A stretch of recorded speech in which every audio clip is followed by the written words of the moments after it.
Good morning, everybody.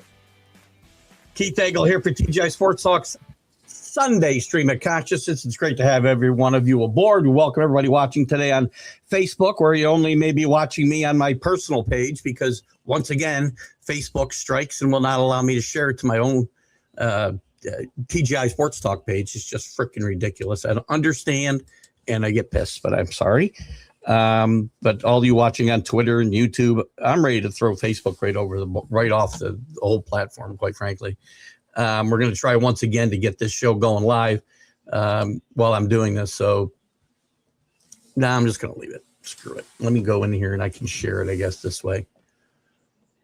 Actually, it shows me live now. All right. Well, I'll let it be. Do you guys see me live on TGI Sports Talk? I apologize. Anyway. I'm on a Facebook rant lately. Anyway, where was it? Great open to the show. Welcome all the groups. You see all the groups scrolling at the bottom. You know that we love all the groups that allow us to share. John Gonzalez at Sports Authorities, among them, first among them. Greg Rawlings at America's Pastime. Flo and Can over at Flo and Can over at Bottom Line Sports. They do their main podcast on Let's Talk Sports, who's also a good friend of this show. Ken Krause over at Golf Bud Sports of All Sorts. And, of course, Ralph Williams, we give a quick shout-out to every week at RW Media. Catch Ralph's stuff out of Ocean City, Maryland, specifically the Sports Corner every Tuesday from 4 to 6 p.m. Eastern. DDH thumbs up. Mac McGrath. We're live on the McGrath Podcast Network, by the way, as well. Every show that we do, including this Sunday morning show. We're back to 2 full hours at least, guys. Probably for the duration. Actually, next Sunday might be an issue. I have my granddaughter's christening next Sunday, so I don't know what we're going to do next Sunday morning. We might have to do an hour show or something. Plus, hopefully, we're playing the AFC Championship game at 3 o'clock. So I'll keep you guys abreast of what's going to happen there. Oh, God, there's so much to talk about. Yesterday's games, obviously, Broncos, Bills, exciting game. Not a well-played game, but exciting game. We can talk about the referee debacles. Listen, again, don't blame injuries. And I'm going to talk more about injuries in a little bit because we got to talk about Bo Nix and, the how this is going to affect the rest of the playoffs. But an exciting game. Buffalo had their chances to win this game, so please save the referees cost me the game because I'm not willing to listen to it. Josh Allen, just too reckless yesterday. Great quarterback. Yesterday, he tried to do too much, and there's a difference between being aggressive and being reckless, and he was reckless. Seattle just rolls. Their defense was tremendous. The run game with Kenneth Walker was tremendous. Well done. We'll talk about the Patriots and Texans today, of course, and the Rams and Bears. We'll talk about the Harbaugh hiring with the Giants. Home run. Don't care if they hit. I don't care if they don't win this year. Home run. Also, I think the Falcons had a home run with Kevin Stefanski, who got hired last night. We can talk about Mike Tomlin's legacy in Pittsburgh and what's next there and any of the coaching openings if you're interested. We'll talk about the Kyle Tucker signing with the Dodgers. Listen, guys, it's a lot of money. I get it. But you know what I feel? teams that have the money should be able to spend the money. And if you're not willing to spend money, get out of the game. Do we need a salary cap? Maybe. But we need a salary basement to go along with it. So please, I'm not going to listen to anybody bitch and moan about salaries unless they're willing to tell me teams also need to spend more in certain places in this league as well. And Bo Bichette signs with the Mets. I'll tell you right now, I think the Bo Bichette signing is a better signing than the Kyle Tucker signing for the Mets, quite frankly. And the Yankees are scrambling now without either one of those guys, and Cody Bellinger's still out there. And Clayton Kershaw is going to play in the WBC. I think that's some interesting news. Well, we got Miami and lost in all this. We got the Hurricanes playing for a national championship against the Indiana Hoosiers. This is a big moment in college football history. I'm telling you right now. We'll talk a little bit about that if you like. And we can talk about the college basketball scandal, of course. 26 players charged in shaving points in games from 23 and 24 and 24 and 25. This covers 17 schools. It's not a pretty situation, guys. Anyway, lots to talk about, lots of comments. It's your show. Take it away, guys. What do you got? There's JB. Good morning. How are you? No, I'm here. Sorry, we were having a little trouble getting started on Facebook, so hopefully we're live now. Good morning, JB. How are you? That's me. Good morning, sir. Big day. I'll be sitting at a listen. You'll be sitting at the game tonight. Stay warm. It's going to be cold. The wind chills in the single digits, maybe 1 to 3 inches of snow out there as well. So hopefully you guys all stay warm and do well. And go Patriots today, Scott. No doubt about that. AC, good morning. Good morning to Paul Spada, another big Patriots fan. Not going to be easy, by the way. Facebook is listen, I'm so done with Facebook and the nonsense. Social media as a whole has become a joke. And I'm really going to figure out a way, and I said this when I retired, but I just haven't really focused on it like I said I would. I'm going to be focusing more on YouTube. So I'm going to need a lot of you guys to start moving towards the YouTube platform. And if you're not liking and subscribing over there, please go do it. Just look for TGI Sports Talk on YouTube, please, because I'm going to start putting a lot more effort toward there. I put all my efforts for the last 6 years towards Facebook, and all they do is screw me right and left. Anyway. And plus, I'd like to get off Facebook all 100%. I'm tired of social media in general. The nonsense out there is ridiculous. AI crap, made up shit. Excuse my French. It's going to be a bad day today. I sound like, thank you, Paul. Finally live. Thank Facebook. Hello, C. Where is CA? Oh, there he is. Good to see you guys. New episode dropped for JB with Ross Grimsley. Really good left-handed pitcher back in his day with the Orioles. JB's team pitched with the Expos, came up with the Reds, I believe. Pretty good pitcher back in the day. Good get. Hello, Ken. Good to have you with us. I mentioned the Bottom Line Sports podcast with Ken and Flo. Catch their next episode. You can certainly drop it in the comments, Ken, and we'll let these guys know what's going on. Shocked to see what happened to Bo Nix. Talk about Super Bowl run hitting a brick wall. Listen, other teams, listen.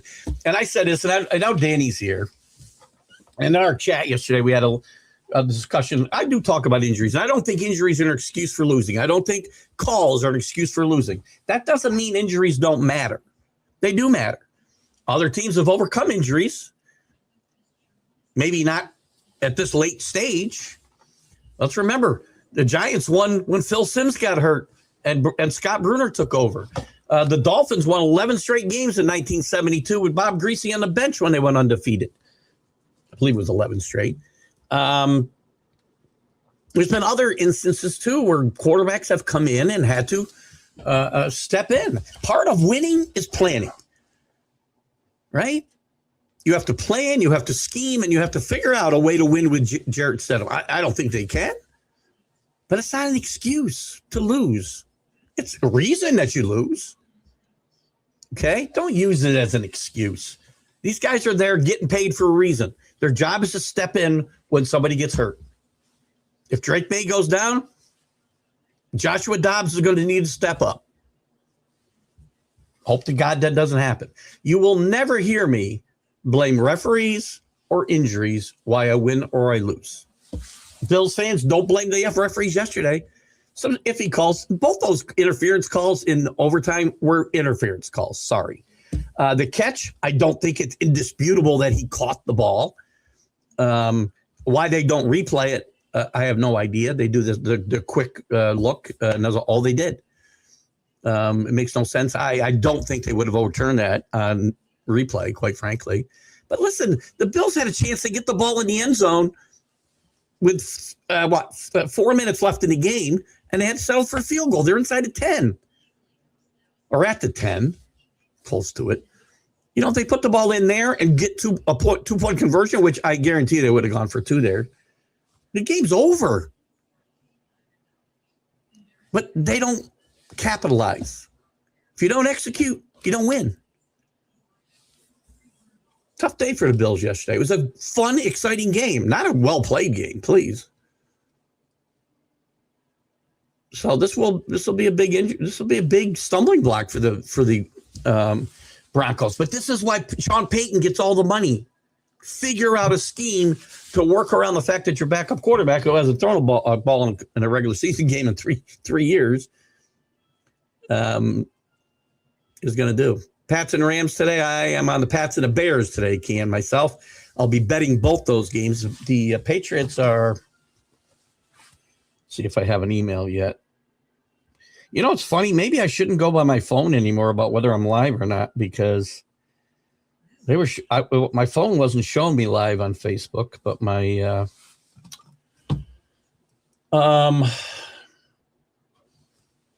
Facebook was when I went on to Facebook here, so, or on the computer. Anyway, what are the Patriots today? I'm going to bet the Patriots today. I believe come on, jeez. I had this up a minute ago. Patriots are -3, and the Bears are +3.5. I like the Bears at home getting points tonight as well, and I love the Patriots today. Their defense is really good. Since Milton Williams got back, this defense has stepped it up a notch. And let's not forget, this offense is the number 1 offense in points scored in the league. I'm just saying, this is a good football team. Forget who they played.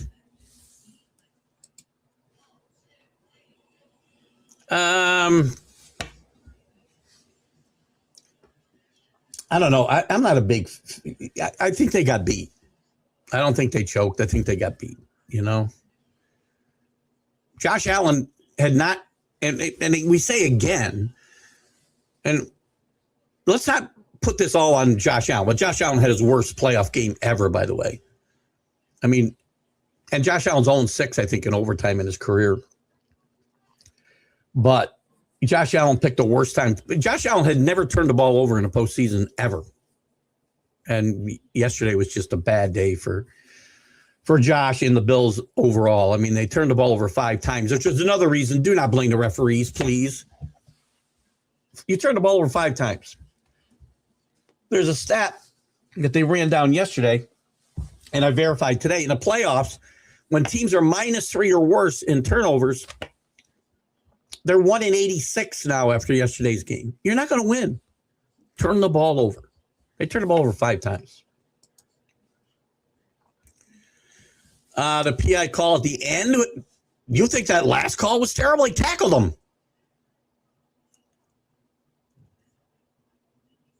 Nah, I disagree. Again, you can go back and look at every call, and then pass interference. Again, here's the problem. We don't know what a catch is, and we don't know what pass interference is in this league, and neither do the referees. Pass interference should become a reviewable call, in my mind. To me, the only egregious call, I don't have a problem with any of the calls in overtime. None. The 2 interference calls were interference. Do you think the last play, that was the worst egregious play I've seen as far as pass interference the entire game? He just about tackled him. The other call was also pass interference in my mind. That one maybe you could have let go.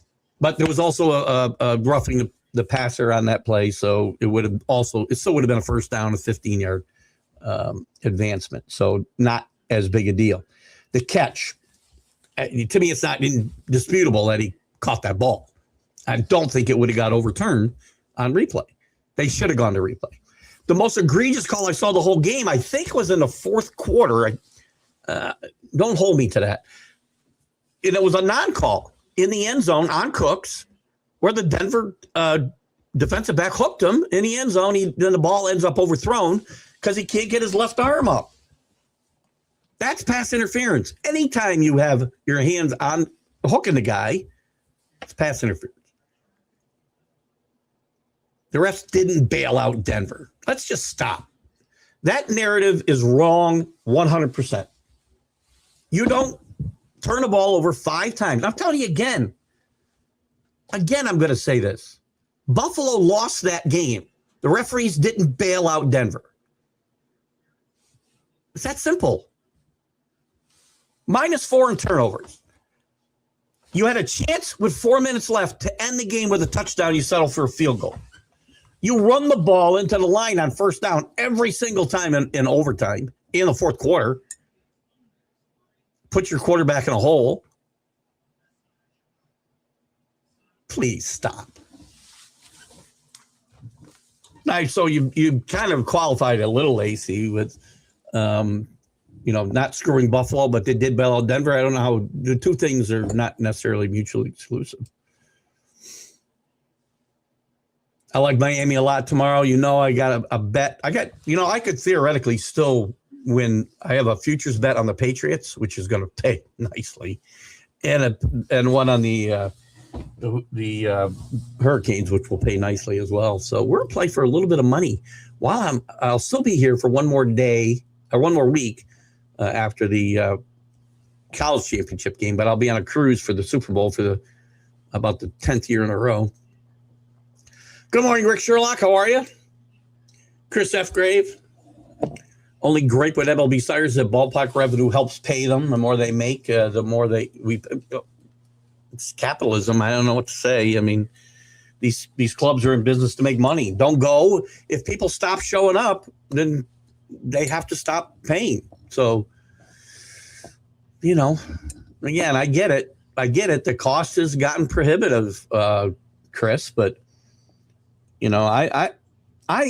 I struggle with salary caps. I struggle with anything that inhibits the teams from making the money they can make, because we live in a capitalistic society, and I'm okay with that. And I'm not looking to limit the market for anybody. I don't like the word revenue sharing ever. I'm not willing to share any of my revenue, and I have to. I'm not willing to share more of it as the Democratic Socialists come into power here. So again, as Chris, just to go back there for a second, I'm kind of torn. I get it. The salaries are astronomical, but I'll never stop saying you're worth what somebody's willing to pay you. Whether you earn it, that's a different story. I would not have done this with Kyle Tucker. I think Bo Bichette's a better deal for the Mets than Kyle Tucker is for the Dodgers. Just saying. I mean, his defense has slipped. He's average now. He was really good. I think he was 77th in RBIs in the league last year, if that's right. What I think of the Red Sox move this season, they've had an interesting offseason. I do think they need a little bit more offense. I like what they've done with the pitching staff. I'm not quite sure about the bullpen, and we'll look deeper into this as we get closer to the season. But I think I think relatively speaking in the American League East, I think the Blue Jays and the Red Sox and the Orioles have done a whole lot more than the Yankees have done. And the Yankees are getting left in the dust here in this postseason, and getting Cody Bellinger back. And by the way, Bellinger is the second happiest guy in the world after Tucker signed the other day, because his price tag just went up. Good morning to Bo Crouch out in Seattle, bright and early today after the Seattle game yesterday. I think you were at the game, weren't you, Seattle? I'm sorry, Bo, at the Seahawks game. Congratulations on your Seahawks victory. They look dominant. Right now, the Seahawks look like the best team left in the playoffs. Of course, I'd like the Patriots to get there, and either a Seattle or a Chicago and New England rematch, if you will. They looked tough. The defense was good. Kenneth Walker was tremendous. Sam Darnold did what he was asked to do and managed a game and didn't make mistakes. But I can't judge Sam Darnold off this game. I mean, Bo could have played quarterback and won this game. Don't count out Denver. All they have to listen. Here's the thing: Denver. That's a huge home field advantage. You wear down out there. The Patriots have had a house of horrors out there over the years, both in the regular season and the playoffs. You know, Tom Brady's had bad, horrible games out there. Jarrett Stidham, has not played a lot. He hasn't thrown a pass in the regular season since 23. Played with the Patriots. But, he's sat and he's absorbed all this offense of Denver's for the last, 20 plus weeks. And we'll see whether he can step in or not. I'd feel much better if this game were at home. I'd feel very comfortable. We're going to Denver, and that defense is really good, too. Yesterday, again, Josh Allen is just a tremendous player. You can't judge. Josh Allen's numbers were good yesterday. Well, you can't always look at numbers, right? They weren't even in that game if it was for Josh Allen. So, and Cook played well, but, the Buffalo offense was too predictable on first down. This is why I say we can't blame the referees. Buffalo blows their own chances to win this game. Having said that, I think the NFL needs the Patriots out of the AFC to make the Super Bowl. I'm not sure I'm following. Having said that, I think the NFL needs the Patriots out of the AFC to make the Super Bowl. You mean ratings-wise? I can't believe they think the Texans or the Broncos would be a better draw than Drake May and the Patriots. I'm not sure exactly. And again, the NFL isn't deciding anything. Let's be clear. And I don't think Scott's saying that. But just in case there's any doubt, there's no scripting going on here. God, I don't think you're saying that, Scott. JB, I did think those calls were close. Yeah, they were, Pete. Again, look at holding and pass interference. You could probably call them on every play in the NFL. Can't call them on every play. We'd stop. The games would come to a grinding halt. And I don't think you can just, eat your flag in overtime. Not the NHL. Both are PI grabs. The one I did not understand was the INT at the end of the game where the Bronco defense rolled over the Bills wide receiver. Again, to me, that play could go either way as well. Again, they called it an interception, and I don't think replay would have ever reversed that. But I don't understand why they didn't go to replay. It's too close to have overturned it, I think. Anybody who's telling you that it was obviously a catch, I'm not sure what they were looking at. Did he have the ball at some point? Yes. Did he have it long enough and take it all the way to the ground? I can't tell. But these are subjective things, and I think you need, that needs to go to review. Nick Foles got a statue. Great. Nick Foles is a great example. I forgot about Nick Foles. Took over for injury for Carson Wentz. Great one. How do I forget that? I probably have blacked that one out of my memory. Quite frankly. Oh, here's some fun math. I love math. He said sarcastically. In the NHL, the league minimum is $775,000. If you were a base salary player and you played every game, that's $9,400 a game.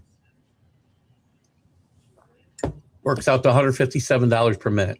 That's good work if you can get it. But if you're playing that much, you're probably making more than $750,000, right?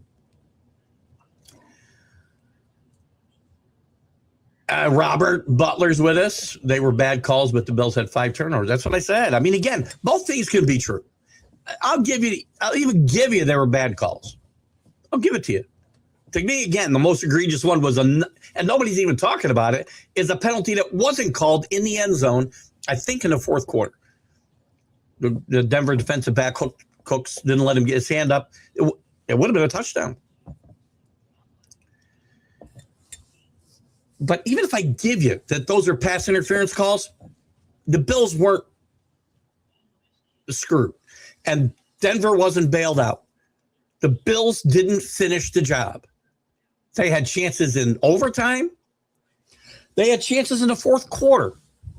Again, 4 minutes left. They're driving. They're around the 10-yard line. Can't get the ball in the end zone. They get the ball in the end zone, convert a 2-point conversion.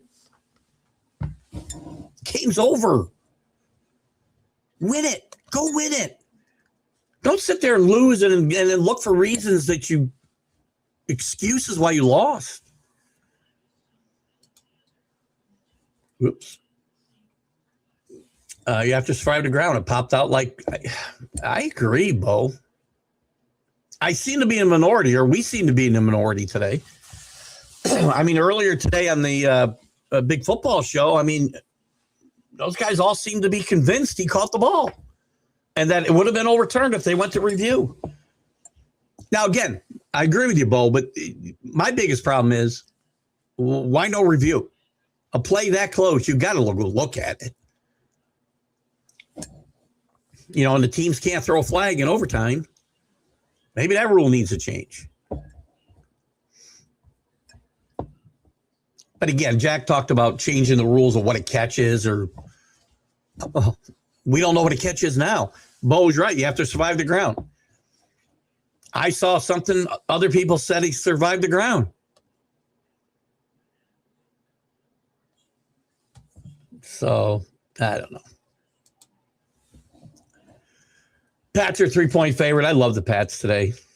It will be a very hard-fought game, but I love the 4 points. I think they win probably by 10, maybe more.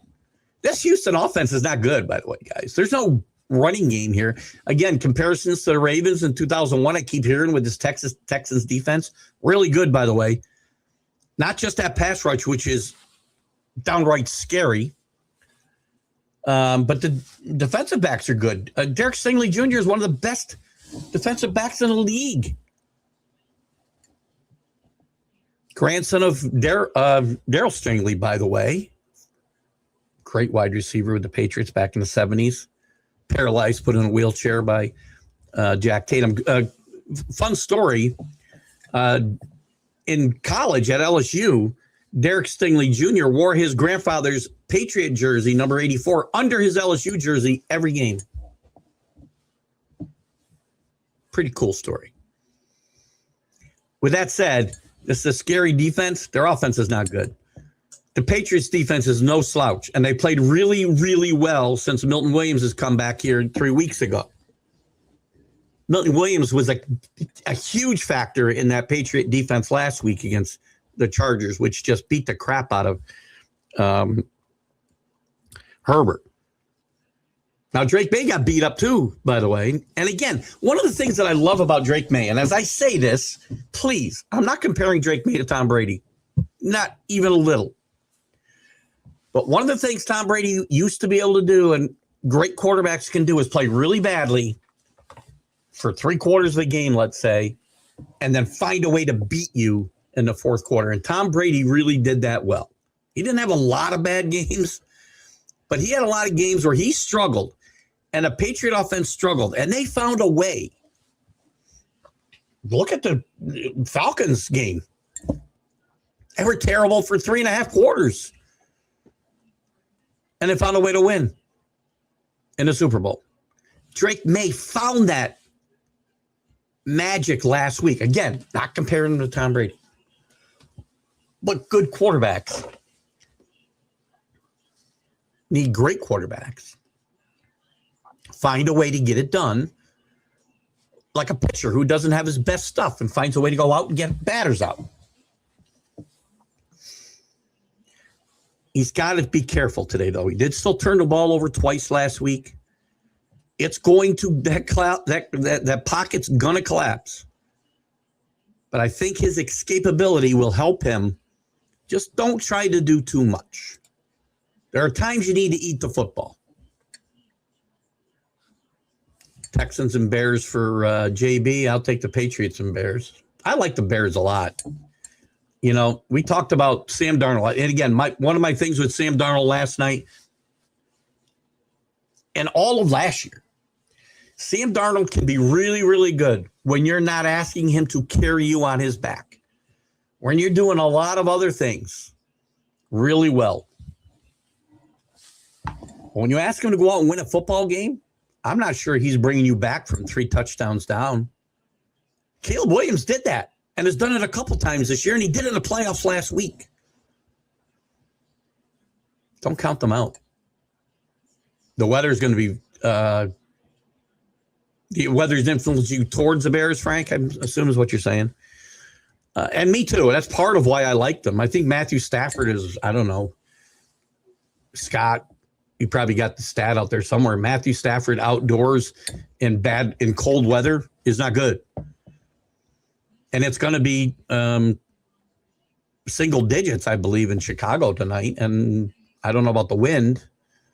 Similar to the Patriot game, again, it's going to be much earlier in the day, but it's still going to be windy. I believe I saw 15 to 30 mile an hour winds,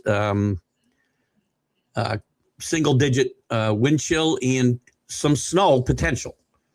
It may not accumulate at all, but there's kind of a line that's very close to where this game will be played.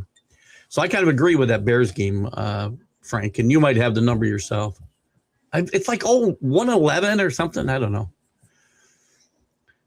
AC says the problem with saying the Bills didn't win because they didn't execute is that the Broncos didn't execute either. But that's not an argument to me. Denver had multiple chances to close out the game, but couldn't do it until the referees put them in field goal position in overtime to end the game.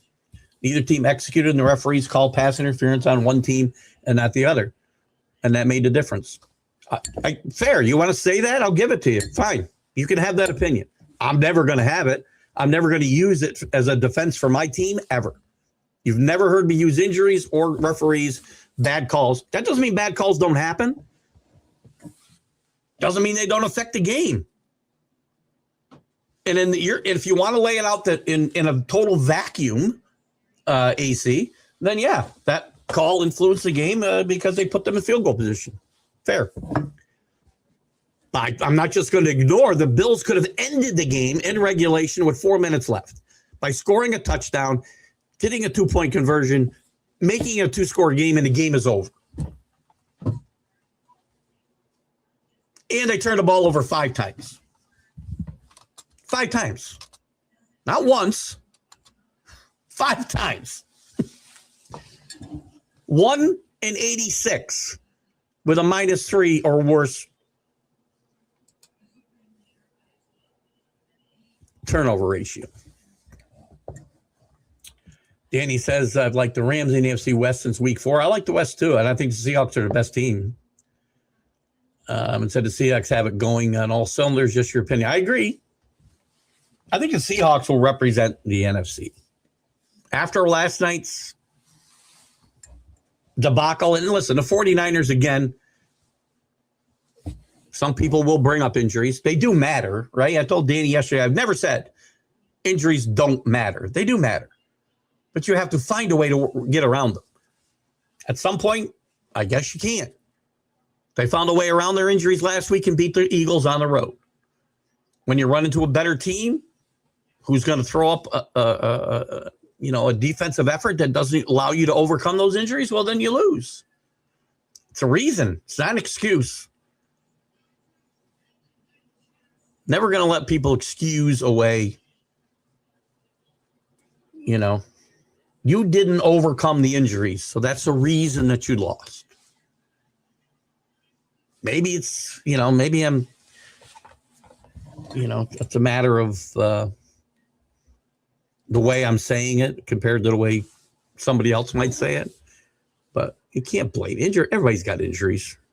Patriots have had a ton of injuries this year they've had to overcome.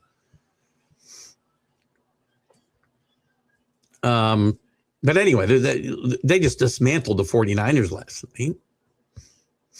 I heard a stat because I unfortunately stayed up and watched this entire game. I heard a stat in the fourth quarter. I don't know who's compiling these numbers, but they had said that they did compile some numbers on Purdy, and that he had run for like 400 yards trying to avoid 49er defenders last night. This was like in the middle of the fourth quarter. He was running for his life the whole night. The bet in the Patriot game, I put bigger money on Houston is total under.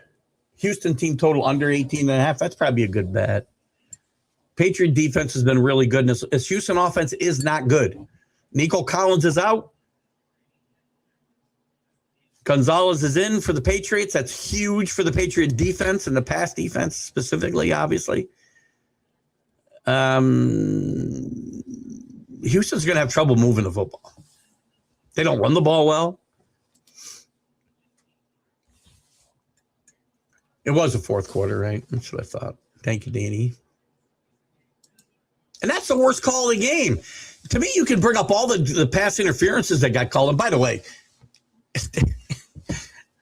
I'm not sure in what world that's not pass interference. I wish I could find it. Can I find it? Let me find it. Let me see if I can find it quickly for you guys. Let me see if I can find it. I'm on the wrong freaking thing. Hold on. The hell did I do? Now what did I do? Hold on. Type it in the wrong screen. Hold on. Bills OT interference. I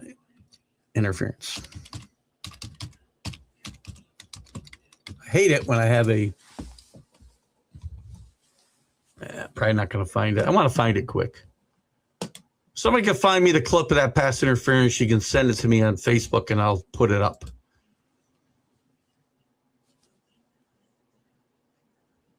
Here, maybe this is it. Hold on.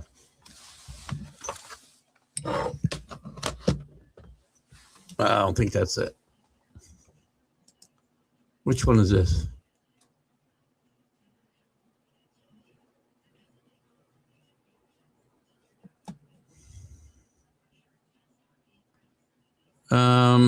That's the wrong one. Yeah, this one is the one I got here is the one before it, which is irrelevant because it was a roughing a quarterback on that play. Anyway, the biggest bet Scott put in today was the Rams and Bears over 7.5 punts in the game. Scott likes his prop bets. I'll stick with the game bet. Patriots, Bears, -3 plus 3.5. And by the way, I will remind you, I do have a future bet on the Patriots to win the Super Bowl and a future bet on Miami to win it all in college football. The other bet I made was the Patriots first half, -2.5.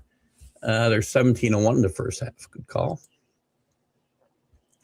Sorry, you and with all mistakes Buffalo made. Denver didn't do anything to win. They end up with more points at the end of the game. They need no calls when they're committed PI. Well, again, agreed. I'm not telling you it wasn't a badly officiated game, as badly as it was played. But somebody's got to win the game, and I should give it to the Bills?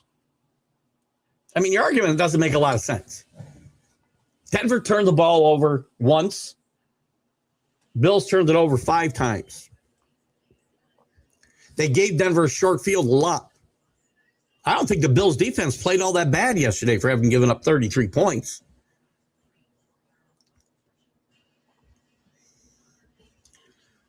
They need no calls when they committed PI, and they needed to get PIs when Buffalo defended the receiver the same way.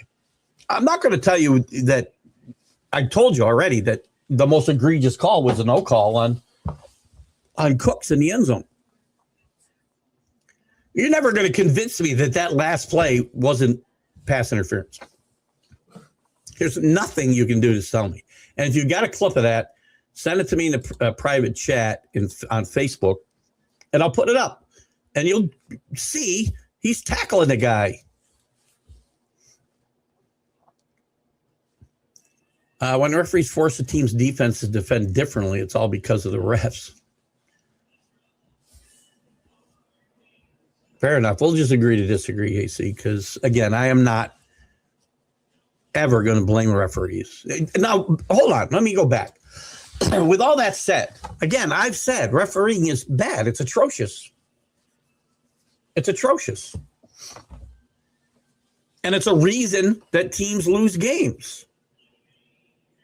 But you can't blame that for losses when you don't capitalize and execute yourself. I'm sorry.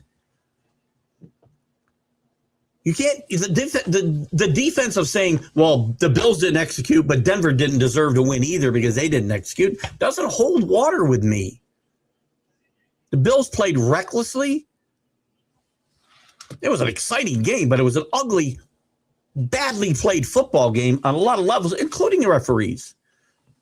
Now, the league should. This is a league making what? I don't know, $20 billion a year? I think we can have referees and pay them enough, full-time referees, and pay them enough that they quit their full-time jobs. And this is all they do. All they do.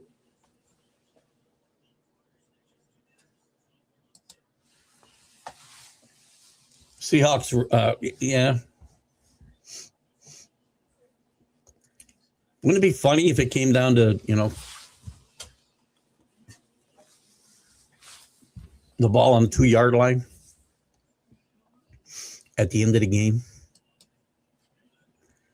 Bo knows what I'm talking about. Billionaire owners paying millionaire salaries. No sympathy here. And it's with This is the baseball chat, and it's the corporations and the sponsorships money. It's also the money from the ballparks too. I mean, where's that money go? Go somewhere. I mean, you're not wrong, Danny, but I'm paying $20 for a beer for a reason. But again, I have the option not to go. I don't go to nearly as many ball games as I used to because I will not pay the money. That's my choice. If enough people did that, then salaries might come down. If people turn the games off of TV, then TV money, which pays the bulk of the salaries, by the way. And by the way, those teams that won't spend any money share in that revenue.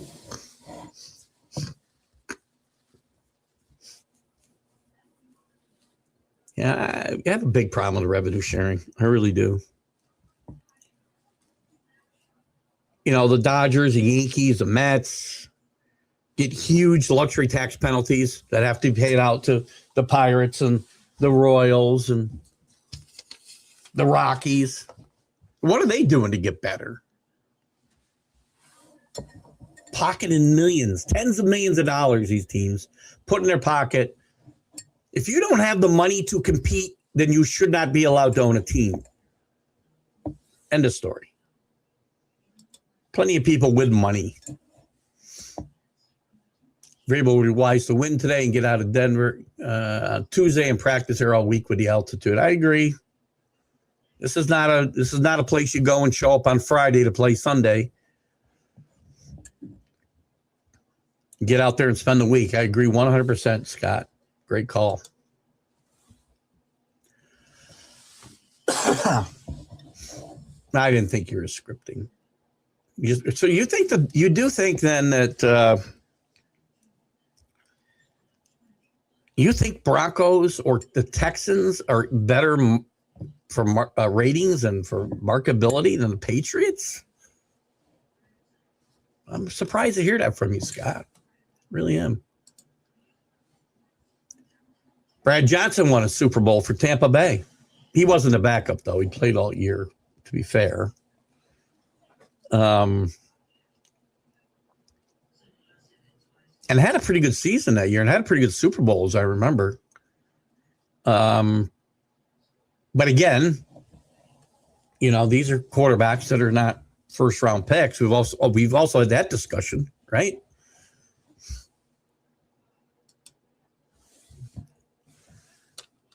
Tiger time.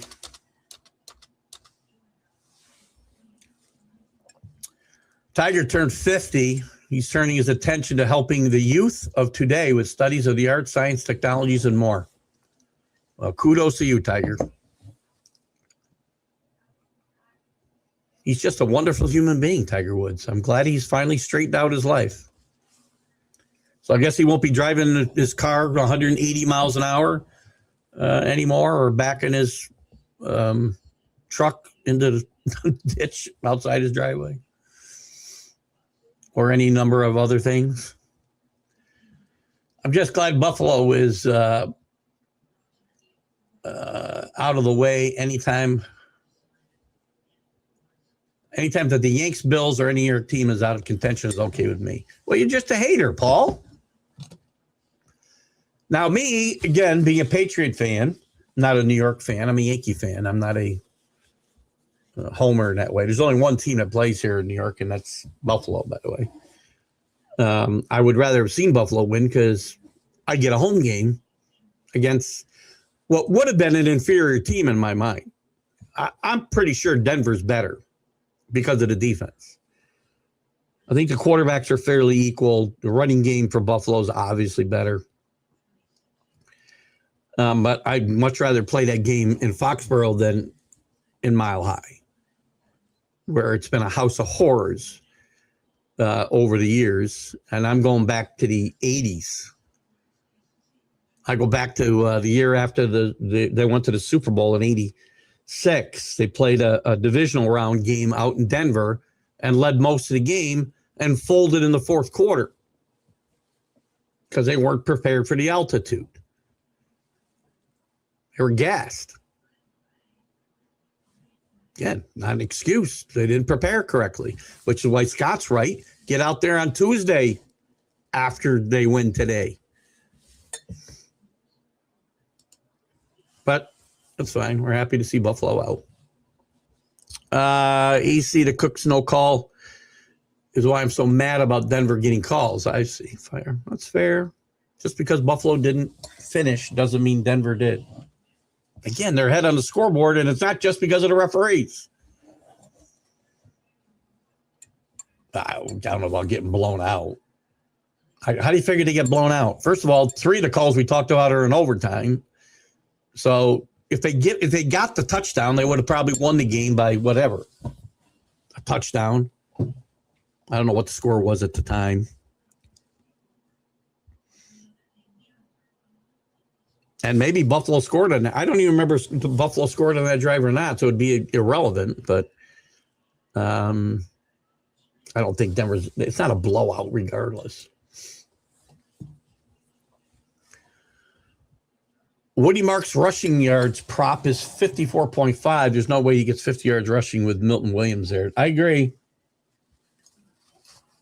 Milton Williams has made a huge difference getting back healthy. He missed what? I think a month, if I'm right. Scott came back 3 weeks ago. Has played. And this defense has been pretty good for the most part. They had a blip against Buffalo in the second half. But they've been pretty good most of the year. And got much better with Milton Williams healthy. Stuff in the run. And also just taking up space and creating lanes for guys to rush the passer. And I'm interested to see if Vrabel headbutts him again or face butts him. Gets his lips split open at the end of this game. That was perfect last week. That was absolutely perfect. Vrabel coming off that field bloodied last Sunday night. If that defender looks towards the ball while grabbing the receiver, he would not have been called for interference. That's probably true. And Paul's got a great point, and I failed to mention that actually this morning on the Big Football Show or today. I mean, if he turns his head, he'll get away with all of that if he turns his head. You got to make it look like you're making an attempt to play the ball if you're going to make that type of contact. Wish somebody could send me the clip because I can't find it. I could find it. But I can't find it quickly enough. So in any event, Let me just, in case somebody were to try to send it to me. Somebody got it? Is this it? Did Danny send it to me? Oh, no, that's me. Thought I might have seen it. All right. But I think you're right. From the pride of Alcorn State, happy birthday. Is this you moving around on me, Chris? This has got to be you. Happy birthday to the man with the golden legs. Power forward, Larry Smith. I remember Larry Smith. Where'd Larry play? Larry played with the Warriors. Probably played with a bunch of teams. But do I remember Larry Smith with the Warriors? I think I do. Good luck. Thanks again, Bo, for popping in, and catch Bo's stuff on McGrath the McGrath Podcast Network.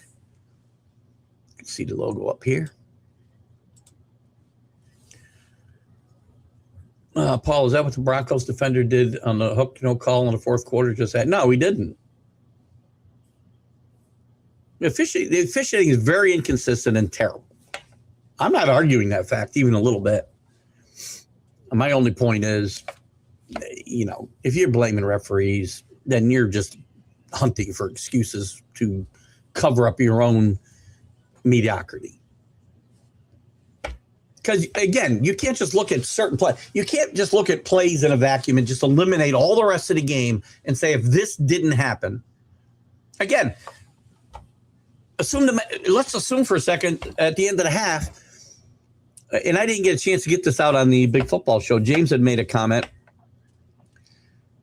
that or maybe it was Brian, to be fair, that if the Bills hadn't been aggressive at the end of the first half and Josh got reckless with the ball and gave them an extra 3 points to Denver, then we never get to overtime. We don't know that. The game's not going to play out 100% the same way that it did. Even though the butterfly effect is a real thing. One change affects everything that happens after it.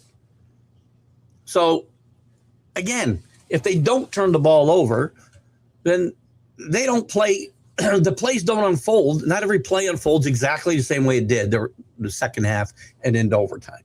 I don't know what would have happened. Nobody knows what would have happened. So anyway, but Danny, you're right. The officiating's inconsistent and terrible.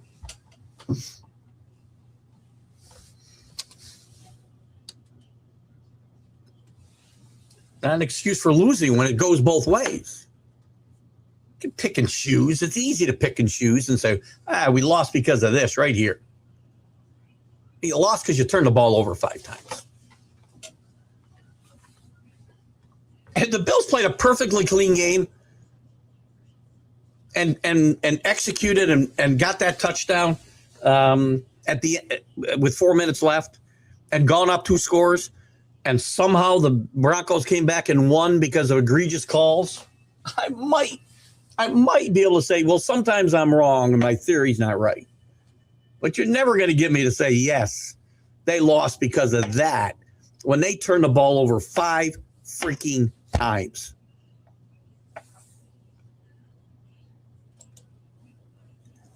One and 9 for Stafford in Chicago in his career. Interesting. Where's the cold weather stat, Scott? It's even worse than that, isn't it?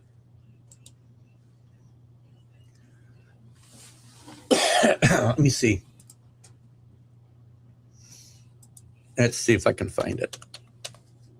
Stafford record in cold weather. This must have been searched for a million times. All right. Well, actually, it says, according to this is below freezing. Okay, so Matthew Stafford has mixed results. 32 degrees or below. He's 3-3, throwing 15 touchdowns and 3 interceptions.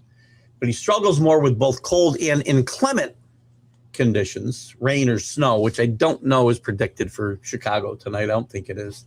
Where he's reportedly 1 and 9. This is reportedly again.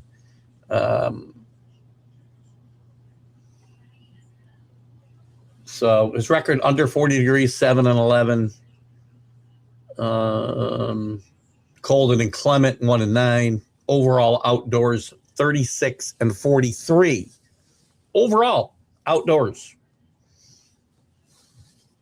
Something to that, I think. Oh, sorry about that, Chris. Former Winnipeg native Rick Ripien was remembered before last night's fantastic Jets game versus the Leafs. We haven't talked much NHL so far this year, have we? How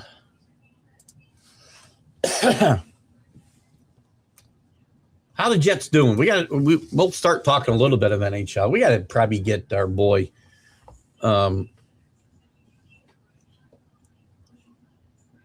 back on. Where was I looking for? Winnipeg not doing well this year. 19-22. They had a great year last year. Colorado still rolling at 33-5. Much to talk about there later on down the road. Rams and Seahawks next week, just saying. I'm changing from the Rams to the Seahawks, though. Seattle has a momentum. Momentum's a real thing. Jack knows there's a real thing called momentum. He just and again, you hear it, right, Danny? I'm not. I think I saw a comment that gave me affirmation on this next statement on the previous show, and I've told Jack on the show. I say to him, and I said it this morning, Jack, you describe momentum every way possible, except using the word momentum. Every show, whether it's and. He's more inclined to say there's the word momentum in an individual game, but momentum does carry over game to game. For sure. Hello, Michael Gott. The UK's heard from this morning. How are you over there on the other side of the pond today? Hopefully you're going to get the Patriots today on Skylab or whatever the hell that network is you watch. Good to have you with us. Always good to hear from Josh over in the UK. Josh, I think I asked you this before, or Josh. Michael. What did I call you, Josh? Michael Gott. Michael's another guy who goes by aliases and contacts me, and I'm like, who the hell is this? Anyway, Michael, I think I asked you this question before. Did you find our show, my shows, through my relationship with Dan Harris? If you remember Dan Harris from Let's Talk Sports, Dan founded Let's Talk Sports. He asked me to come on for an interview one time. And Dan was disabled and never came on camera, but he was really, really good at what he did. Did a great job putting together Let's Talk Sports Network, all while, struggling with his own health, taking care of his own family who were in very similar situations. And I pray to God they're all okay. I don't know what happened after Dan passed. I know he had siblings that he was also helping, I think, finance their care. And my thoughts and prayers are still with his family, and I hope they're okay and have been able to carry on after Dan's unfortunate passing here now, 2 years ago now. Good man. So I don't know if you found us through Dan, my relationship with Dan, or just happened to find us outside of that. I may have asked you in the past. My 65-year-old brain has forgotten. Is Josh Allen a Dan Marino MK2 superstar player, but always seems to, if I may say, chokes in the playoffs and big games? I don't think that's a fair. I think it's a fair comparison. I don't think the choke word is really applicable to either one of them. I mean, Dan Marino had some bad playoff games, but Don Shula never gave him the defenses. He didn't have a great run game. Dan Marino carried that team probably more than Josh Allen has to carry this Bills team.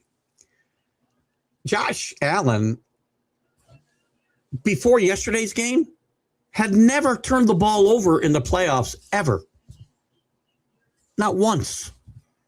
So you can't really say, in my mind, that Josh Allen choked these games away. He played badly yesterday.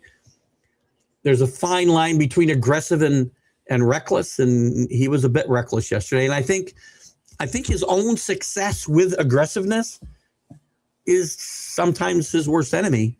because these types of things happen because he thinks he can pull pretty much anything out of the hat. And that looks great when it works well, but it doesn't look so good when it doesn't. But I do think the choke word is not applicable here. I don't like the word anyway. I have used it in certain instances, but I tend to stay away from it mostly.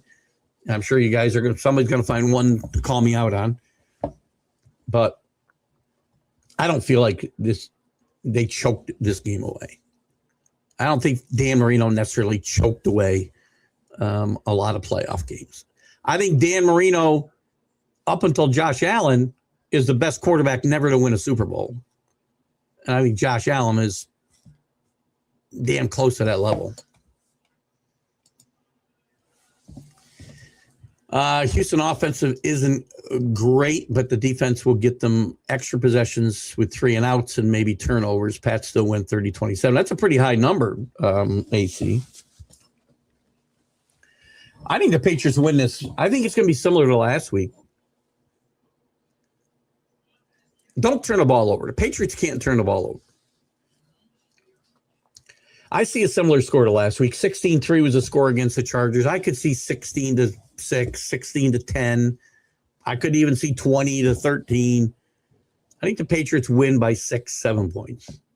I think it's a very close to the vest game. Patriots really need to run the football to slow down that pass rush of the Texans. They've run the football pretty well since Ramondre Stevenson got back from injury, and they've had the two-headed monster back there, Henderson and Stevenson. Texans stopped the run pretty well, though, too.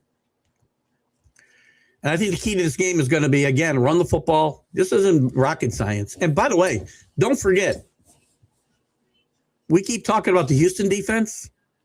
Did you see the defense that New England put up against the Chargers last week?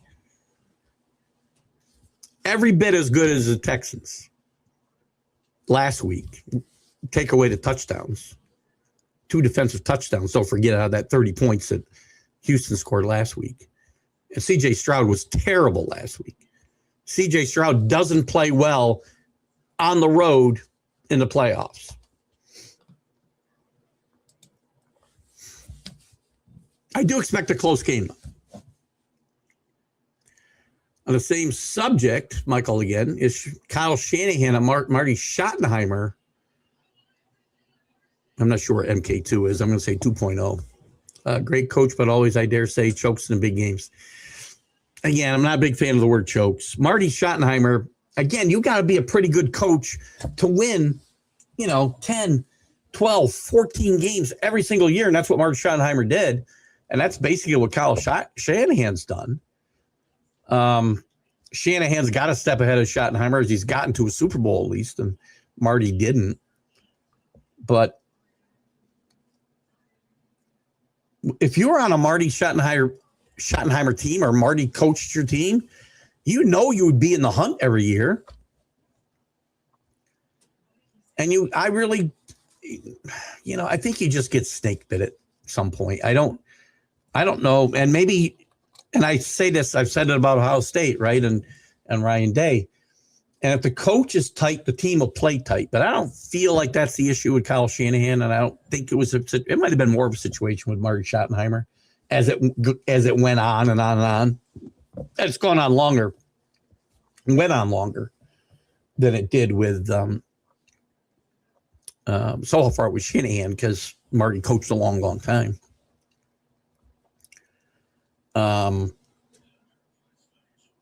But again, it's a fair comparison coaching wise. I just don't know if I like the choke word. There's a lot of variables. Can't get over the hump. I get it. There's a lot of guys who never got over the hump. John Elway came up. This came up. And hello, Matt. How are you, buddy? Good to have you with us, Matt. Sorry about your Chargers loss last week. You guys played hard, man. You beat us up. If we lose this week, I'll tell you this much. If the Patriots lose this week, it's going to be partly due to the beating that the Chargers put on that Patriot offensive line and Drake May.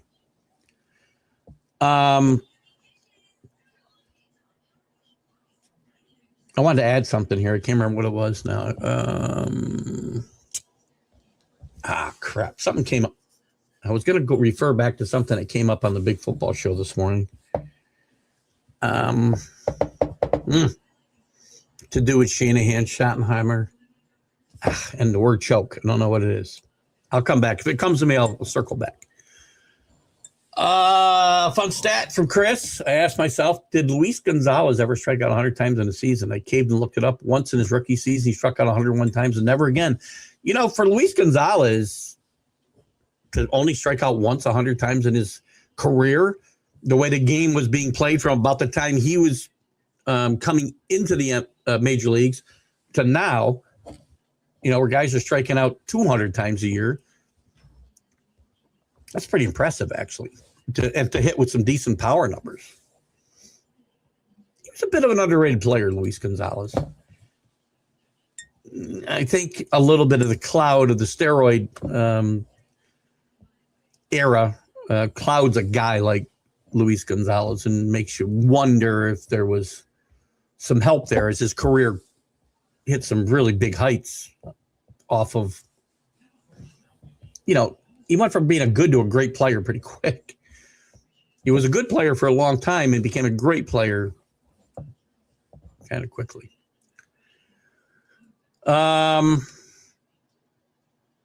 Malcolm Butler jogs a memory. Yes.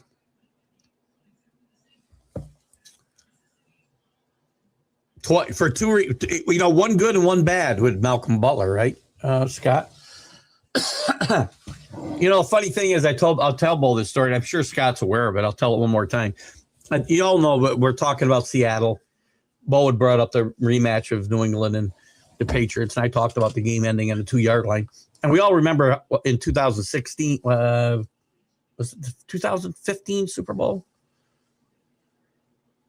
13. Boy, time's flying. I'm not good with years anymore. Maybe it was 13. I guess it was 13. Anyway, they get the ball at the end of the game at the 2-yard line inside a minute. And, you know, the beast has been running all over the Patriots on this drive. And the Patriots, I still think that Bill Belichick outcoached Pete Carroll. Pete Carroll and his staff, I think, was shocked and Belichick didn't call timeout, thinking that Seattle would score and save some time. They could have had a minute 20 or so left if they actually called some timeouts. And a minute anyway. Assuming Seattle scored, a minute to go down and score themselves. And they kind of panicked and they called a play that the Patriots had practiced all week. And Malcolm Butler didn't, and Malcolm Butler was in on these plays in practice all week and never once stopped the play, never once stopped that pass that he intercepted in the Super Bowl. Never once. Came through when he needed to. And then a few years later, Malcolm Butler is synonymous with the Super Bowl loss for different reasons. Bill Pulver, how are you, my friend? Thank you, William. Buffalo didn't play well enough and lost. End of story. That can never be enough, though. Yeah, you just didn't play well enough. I got my shirt here. Cat hair. Good to have you with us today, Billy. The YouTube chat is heating up. Come on, all folks. The waters are fine over here. We're going to be pushing YouTube. I'm going to figure this out. I don't know how to do it. I might talk to Bo. Bo's really good at, you know, I got almost 3,000 subscribers on Facebook and 90 or something on YouTube. We'll get, you know, 1,500, 2,000 views on Facebook and 10 on YouTube. But I haven't done anything to boost those numbers on YouTube, and I'm going to figure it out. And Facebook, it's just too hard. You know, they don't let me share the way they used to. I got to fight tooth and nail to get the show to go start live. It's just ticking me off. Plus all the other crap. I'd love to get off social media altogether. I just cannot stand some of the stupidity that I see and hear out there. COVID proved the attendance at snack bars is a very small percentage to the team's revenue. It's fair. They're still charging me that money, though. And I don't care. Again, here's the thing. I don't go out to restaurants. I don't go to ball games and complain about what I pay. I don't go. If I don't want to spend the money, I just don't go. Doesn't stop us from going out to dinner. I don't look and say, oh, I don't want to, their prices are too high or whatever. I mean, these people are in business to make money. Ball teams are in business to make money. So, again, those revenues might be going into the pockets of the owners. I don't really care. They're in business to make money. If I don't want to help them make money, I won't patronize them. It's no different than restaurants or whatever. I'm fine. I'll pay what I have to pay or I don't pay it. I don't bitch about it.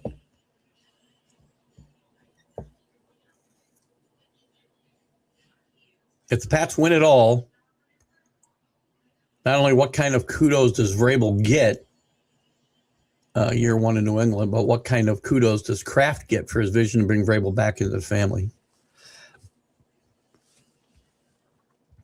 The kudos are already high for both, right? There's been, some corners felt that it was unfair to our last coach to fire him after 1 year. And he would still be there. Quite frankly, he'd still be there if Mike Vrabel had not been available. He was the home run hire for the Patriots. It's quite possible, somebody might have fired a coach to get John Harbaugh this year. It didn't. They already had an opening in New York. But if Brian Daboll was still there and they were on the fence, let's say, you might have seen him get fired to get John Harbaugh into New York. And I think it was that way in New England. I mean,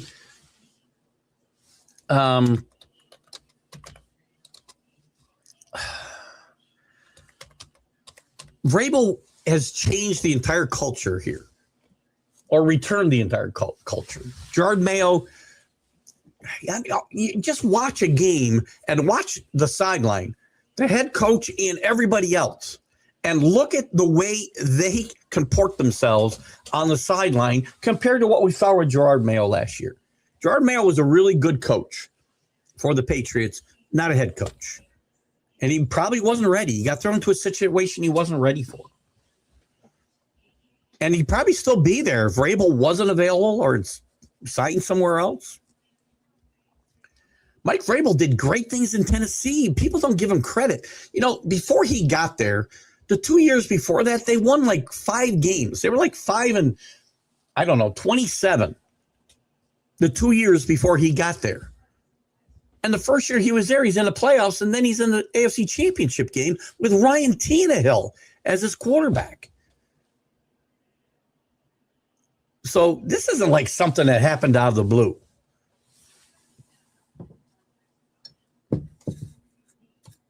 I'm sure Robert Kraft was plotting to get Vrabel back home for a long time. So the kudos are already there, and the kudos are going to be great. I mean, you could make an argument if Vrabel's the coach of the year. The problem is this is a year that is just full of viable coach of the year candidates. There's Vrabel. There's McDonald up in Seattle. There's Kyle Shanahan, who we just talked about, who's done a great job out there with the 49ers through all their adversity. Ben Johnson. Sean Payton. There's probably 9 guys. Sean McVay. Who else? DeMarco Ryans. 0-3 this team was. So there's a ton of guys that are viable candidates for that. But whether he wins it or not, he has not just turned his team around. He's turned the organization around. Vrabel's vision, brilliant. Again, I don't think it's any rocket science what he did here. He saw that the Patriots needed a change in the culture.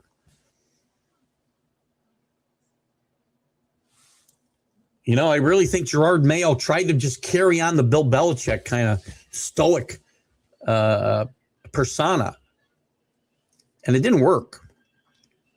I don't know that we saw the real Gerard Mayo, but what you get from Mike Vrabel is 100% real. He's tough on players. He holds players accountable, but he also celebrates them and celebrates with them. It's tremendous. Just watch him greet each one of those players coming up the tunnel. Watch him on the sideline when he goes over and talks to his quarterback after good plays and bad plays. He'll be tough on guys when he needs to be, but he's a coach's player. He's a player still. He's a player over there coaching. I can't talk enough about what Mike Vrabel has done for the culture in Foxborough.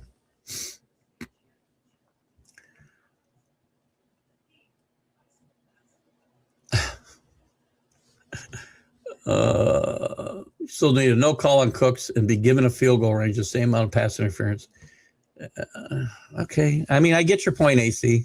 I'm not going to agree. Buffalo didn't deserve to win. You could tell me Denver didn't deserve to win. That's fair. One of them's got to get the win. You know, you want to give the credit to the referees? I don't. Fair. That's why it's a great country. I think you'll agree with me. The fact that you and I can disagree civilly, right? And neither one of us has got to get, you know, name calling and everything else. Why we have a great country here. Scott saying the Patriots are the most marketable of the three left in the AFC. Oh, I must have misread your whole comment then, Scott. I apologize. Could have said you wanted them out. Oh, maybe you said you wanted them to come out of the AFC. I think you might have left a word out, and I read it as they wanted them out of the playoffs. Fair. I agree. Patriots are the most marketable team out of the AFC.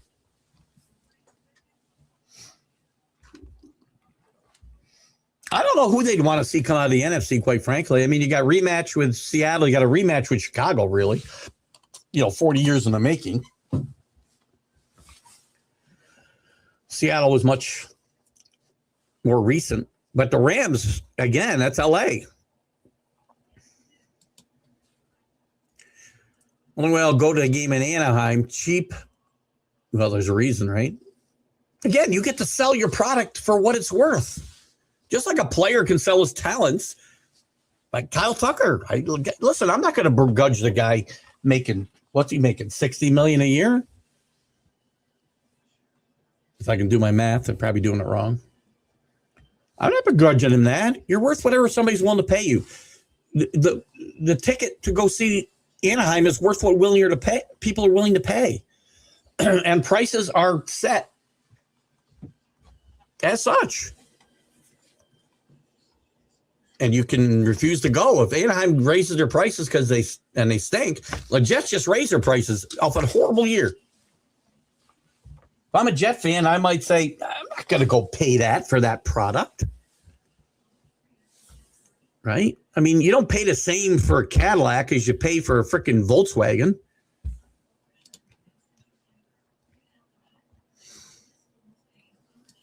Tiger's been through a lot for sure. Oops.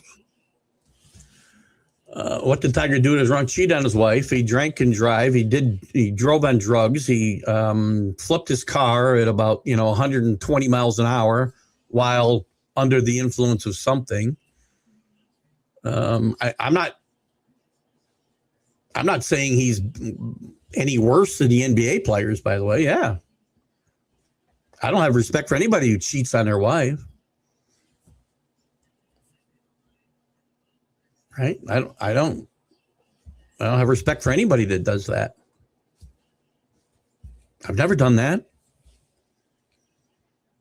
You can't stay true to your, and again, We can talk about anybody you want. We can talk about sports. We can talk about in real life. We can talk about politicians. We can talk whoever you want. You know, I have this argument a lot about our president. I am not a fan of Donald Trump, the person. I think he's a pig, quite frankly. I'm a huge fan of his policies and this administration's policies. Big difference. People will react because of who the person is and not what. It wouldn't matter what the policies were. He could cure cancer and they'd find something wrong with it. But I don't have any respect for him as a person. None. Zero. I have zero for Tiger. I respect his talents as a golfer. I respect NBA players for their talents as golfers. The fact that they want to be baby mamas to, you know, with or baby daddies with 5, 6, 10 different women. I don't have any respect for these guys. I'm not treating Tiger any differently than I would treat anybody who's done the same things Tiger's done. So what did he do wrong? Yeah, he did a lot of things wrong, not just cheat on his wife.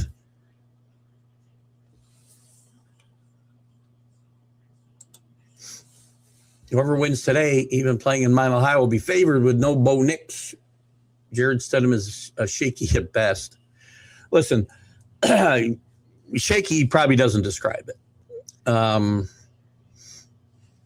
Now, House still a tough place to play. I agree, Neil, though. And welcome, Neil. Good to have you with us, my friend. Jared Stidham hasn't thrown a pass since 2023. When he played with the Patriots, he played very sparingly and not well. You know, the little bit he played with he played with before. I had his numbers up here. Hold on. I think he played with Oakland. Yeah, the Raiders. He played. Las Vegas Raiders. That's where he had his most extensive playing time, and it was, you know, wasn't great, but he's playing with the Raiders. Other guys have stepped up in these situations and played well. Nick Foles has never played well anywhere except in Philadelphia with the playoffs on the line. It feels like he's never played well, and he's got a statue, as somebody brought up earlier. I don't expect that to happen, but, you know, Denver can't use the fact that Bo Nix is gone as an excuse. You still got to go play the game, and you got to prepare to work around and scheme around the fact that now you're playing with a below average quarterback.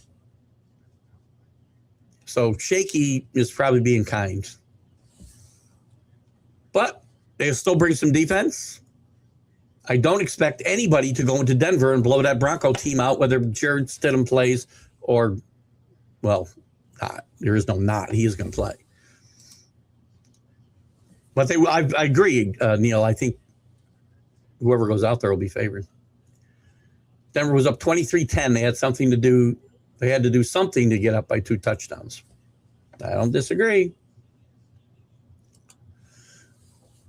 Milton is a great name for a D lineman. Just saying it out loud every time he makes a play. I agree. Milton Williams, you know, he is a big man and he is really good against a run. I think he came from Philadelphia, but I'm not mistaken. He was a role player there. He's a big part of this defense. Michael said an old 60s sci-fi movie. I love old sci-fi movies. I watched Captured Alien, was asked which team has won the most World Series. Alien answer was Yankees, as if an alien wouldn't know that. How do we get there?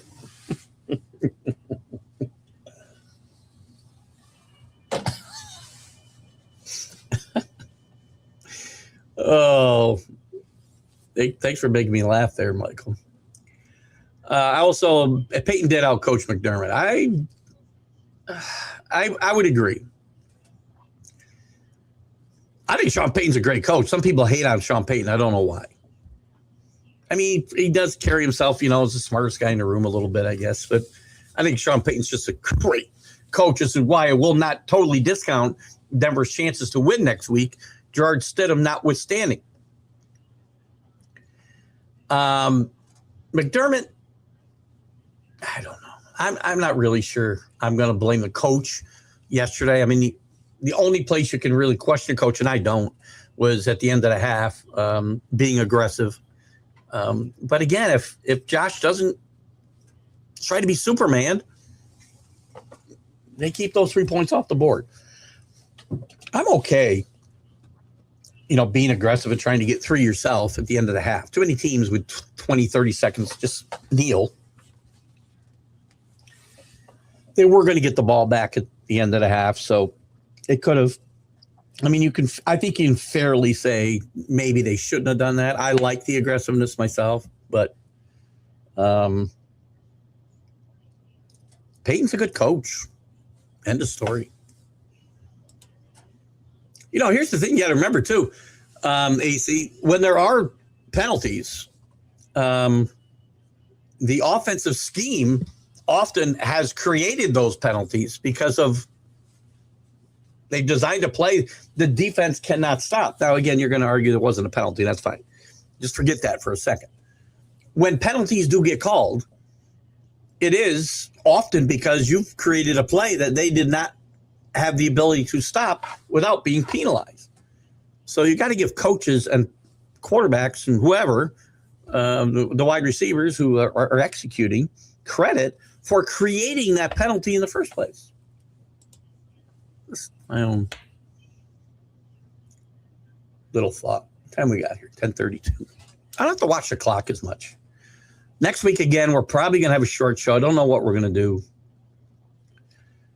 I certainly don't want to not go on the big football show, and I don't want to not do a Sunday stream of consciousness. So I'm not sure what I think we'll probably try to do an hour. I'll probably get myself ready because I got to go to my granddaughter's christening at 11. The christening's at 11, so we got to leave here by 10:30 probably.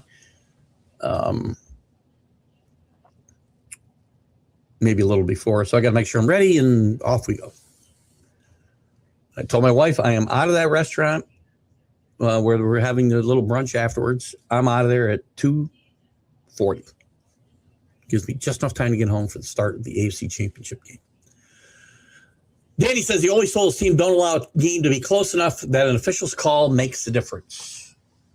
Never did one of my teams lose because of an official. All I'm saying. That's all I'm saying. Excellent, Danny. Keith, think about that's what's amazing. We're talking about everything that the Bills didn't do and turning the ball over 5 times, and they still lost it overtime. Yeah, it is amazing. I agree. Listen, it was a great game, just not a well-played game. And often that's what leads to great games, right? Mistakes and turnovers. And again, even the turnovers are not just, the Bills didn't just go, here you go. Denver's doing something to create those turnovers. So I'm not going to, you can't just dismiss. They don't just happen in a vacuum, right? Guys don't play bad. Sometimes they do, I guess. Most of the time, guys don't just play bad without any reason, right? There's some reason for it. Defensive pressure, hard hits, whatever it might be. So we have to also acknowledge that when it's a fact. So again, we'll go to 11 today. If the Falcons got the calls Denver got, Brady and the Patriots would never have been able to make that Super Bowl comeback.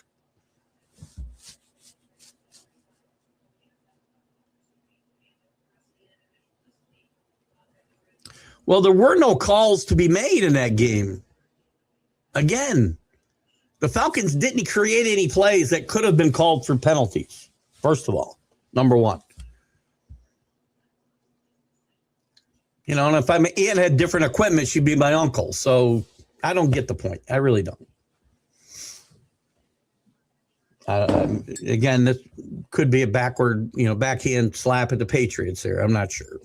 I'm not really sure what to make of that. If is the biggest word in the English language, AC. My stepfather taught me that saying when I was a little boy. If your aunt had if your aunt had the same equipment as your uncle, I'm sorry, if your aunt had different equipment, she'd be your uncle. Which I guess takes on a whole new context in today's world, doesn't it? Rams last 10 games in Chicago, 2-8, 109-point differential. I can't see any reason not to bet the Bears. See, how you doing, buddy? Not sure what those middle. What are you showing me here in the middle of those emojis? I don't know. I'm still 30 minutes behind in these comments. Holy moly. See if I can get caught up a little bit. I think you're finding the show just by chance, Keith, here on YouTube. Awesome. Glad. Share it with your friends, Michael, with everybody you know. Share it. And we gotta push the YouTube subscribers because I really want to make if I can, a complete move to YouTube and get off of Facebook, quite frankly, because I'd like to get out of the Facebook world altogether. Yeah, you don't have to apologize. I mean, the word's used a lot. It's not a word I like. I think it's a word to describe what happens in some of these big games. 23-17 coin flip on who wins in New England, 31-17. That's interesting. So you got the score, but not the winner in New England, 31-17 Rams in Chicago. I like all the numbers Scott keeps throwing at me. Danny keeps telling me that I'm making the right choice with the Bears, getting points at home. And I like the New England defense. I think the New England defense, let me put it to you this way. The New England offense against the Texans defense put up against the Texans offense against the New England defense, yeah, it's Patriots easy. But that doesn't mean I think they're going to win by more than 6 or 7. I think the score is fair. I don't know if anybody's getting a 23, get a big play here or there. I think it might get played pretty close to the vest like last week, but when I say that, it'll bust open. The Scientists in Coldplay. Parkland Blur. I have no idea what's happening here. The new hype button on YouTube, which is similar to the like button, is a good way to go, Keith. On YouTube, maximizes your views. All right, I'll take a look at it. Again, I have spent so little time trying to maximize my exposure on YouTube. And, I did promise after. And the problem is I don't want to forsake my Facebook people. I hope all of you, if we do make this transition, it's not going to happen overnight. I probably will never be able to get totally away from Facebook. And we have gotten monetized. I mean, I'm making, $15 a month from Facebook. I don't know what they do, but, what the hell? Pays for coffee for 2 days.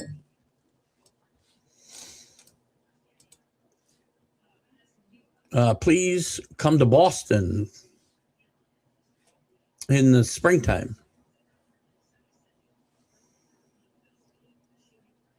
Is that Loggins and Messina? Who is that? Oh, gosh. Thank you, Michael.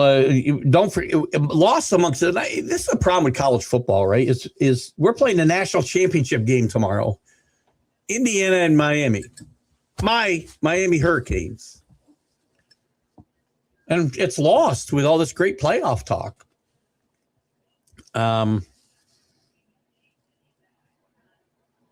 Also, we can chatter about, we still got 20 minutes left. We haven't talked about Harbaugh. We haven't talked about Stefanski getting, I think, home run hires, by the way, by the Giants and the Falcons. But we got a great, I don't know what college football can do to fix this, but the national championship game is getting lost amongst all this other stuff, coaching hires in the NFL, deep in the playoff run. You're playing on a Monday night between the divisional round and the championship games. I'm not sure what they got. They need to do something. No, we shouldn't be able to disagree. Anyone who disagrees should be sent to Iran, obviously.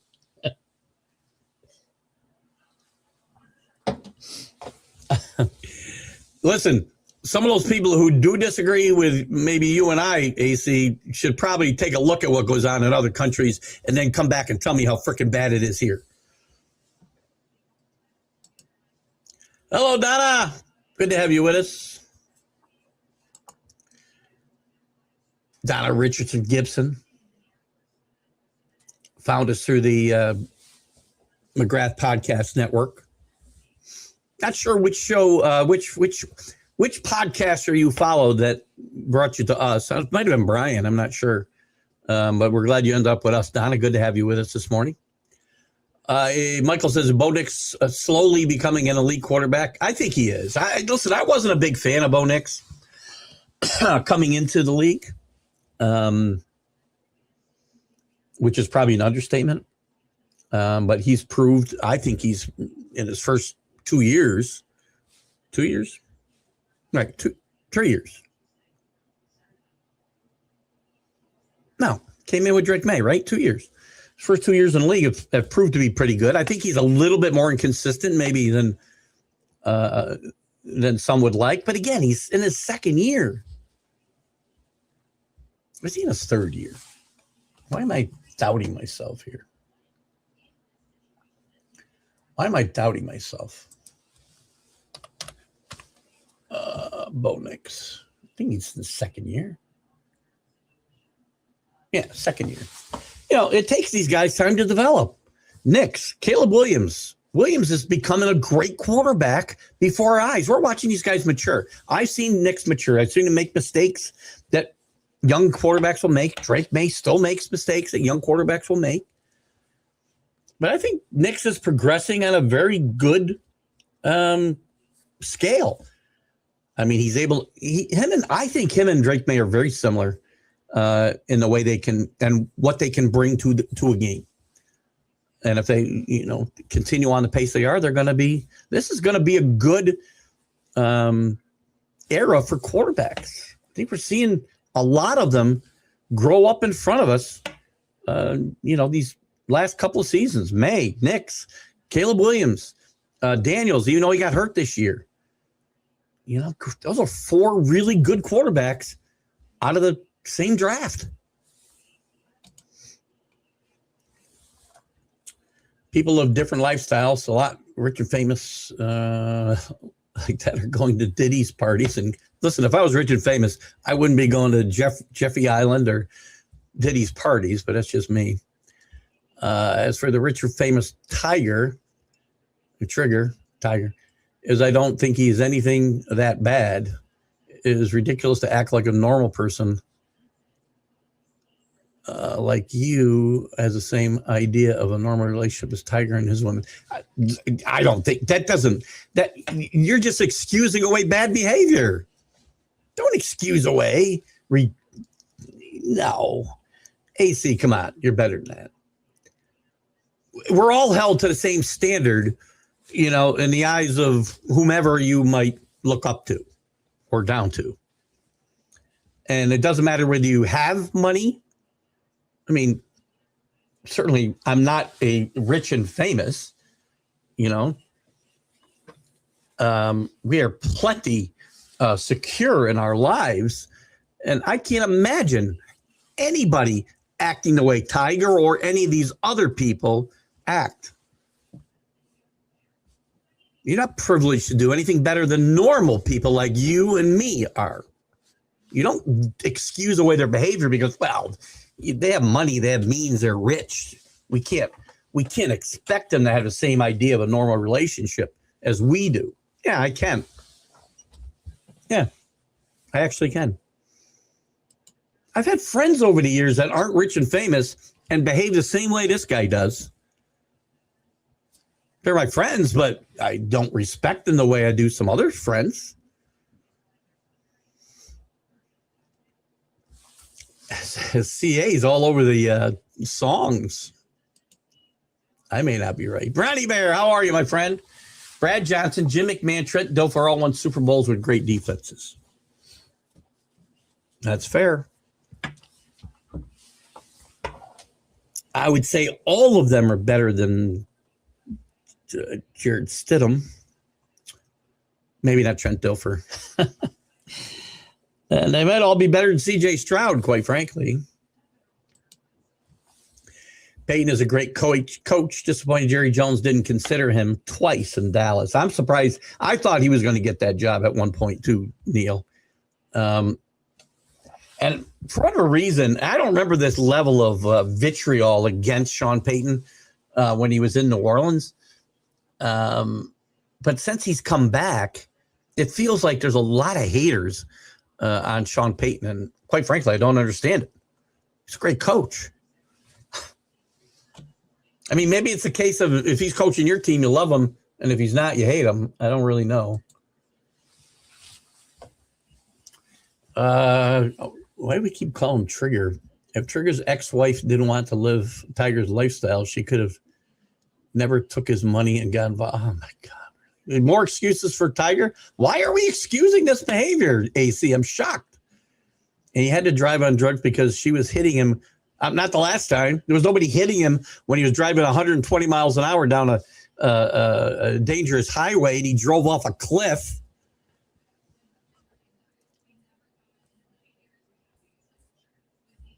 Yeah, he was doing more than speeding, by the way. I can't believe that you're excusing this guy's behavior away because of who he is. And it's his wife's fault because,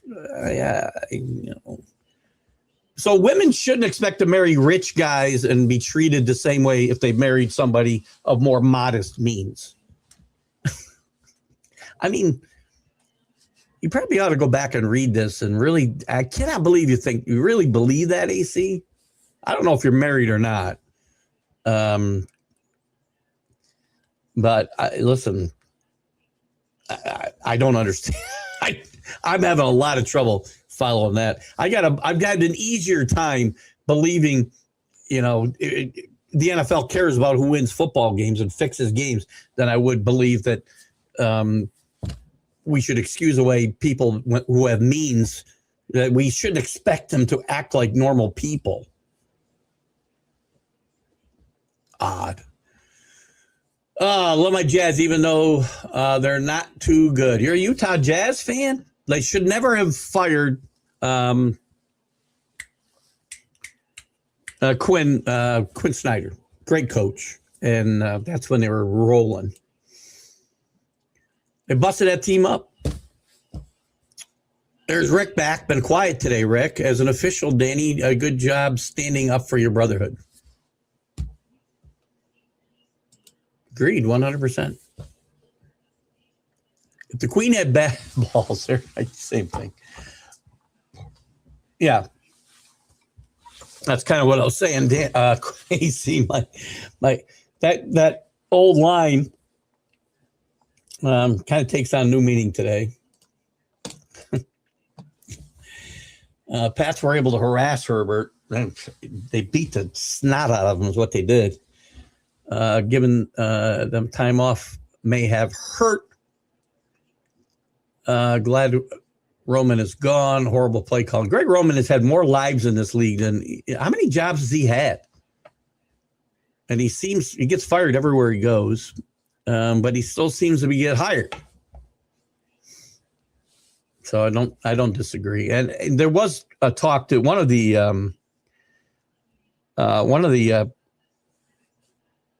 offensive linemen supposedly after the game came off the field was talking to one of the Patriot linebackers whose name's escaping me at the moment, and said to him, we had no clue what you guys were doing on defense. No clue. Which is a damning statement to make about your coaching staff. Hello, James. How are you, my friend? We saw James earlier on the Big Football Show. Obviously, we love working with James on that panel and the Professional Sports Show on Wednesday nights. James does some other great stuff, too. Check him out right here on the McGrath podcast network. Good having James with us all the time. Hoosiers 2 playing out tomorrow night. No Norman Dale, though. No. Miami's got a pack. I talked about this the other day, and I'll talk about it more tomorrow morning with Jack on Jack and Keith's weekend playbook. Miami's as talented, I truly believe. Miami's as talented as all these teams. I've said this now for weeks, months. Talented as all these teams in the country. Talented as Indiana. But they don't always bring that talent to the field. They play down to the caliber of opponent. Well, they can't do that this week. There's no down to the caliber opponent again this week, and they haven't played down to caliber opponent against A&M, against Ohio State, against Ole Miss. But that said, they can't make the mistakes they made last week against Ole Miss. They can't get penalized 7 times for over 100 yards. They've got to keep the same formula, though. They need to run the football and keep Mendoza and that offense off the field. And when he's on the field, you've got to find a way to pressure him, but keep him in the pocket because he can hurt you with his feet. So run the football, don't turn the ball over, and don't get penalized. They can keep this game close, and they can win this game. And probably, I mean, shocking the world is not, I think, that much hyperbole here. And that's shocking to say, considering we're playing the Indiana Hoosiers, who have no history of greatness in college football until the last 2 years, where they've lost 2 games.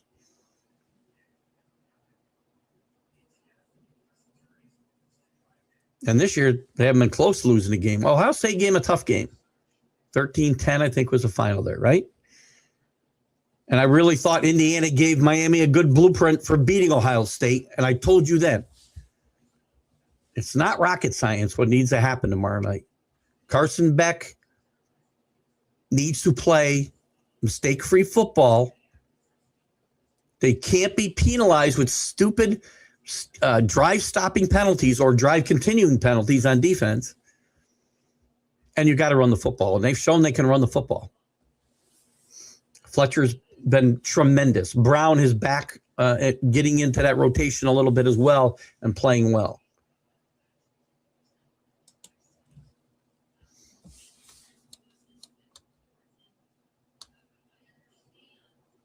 I think I watched Dave Harris a few times, then somehow found your show. Oh, good. So that came through Dan. Dan, thumbs up. We still miss Dan. Again, it's been, I think, 2+ years now. Since Dan passed, and we miss him. He was a good guy, an exceptional human being, I have to tell you. Exceptional. I could go on and on about some of the things I know that he did for people, including people here and have been part of this show, helped getting them started podcasting, and did a good job getting Let's Talk Sports up and running. So great job, and we miss Dan a lot. Dry January mocktails for CA. I have not been drinking much. I've lost like 30 pounds since I retired. And I've limited my drinking to like Sundays out for football. And now this will be the second Sunday in a row I haven't gone out for football too. So no drinks really at all. And I feel a lot better. I don't know what I'm going to do. I like my beer. I like my old fashions, and I'm not sure I'm going to go back. We'll see. People throw elite around like a rock star, like the rock star commercials.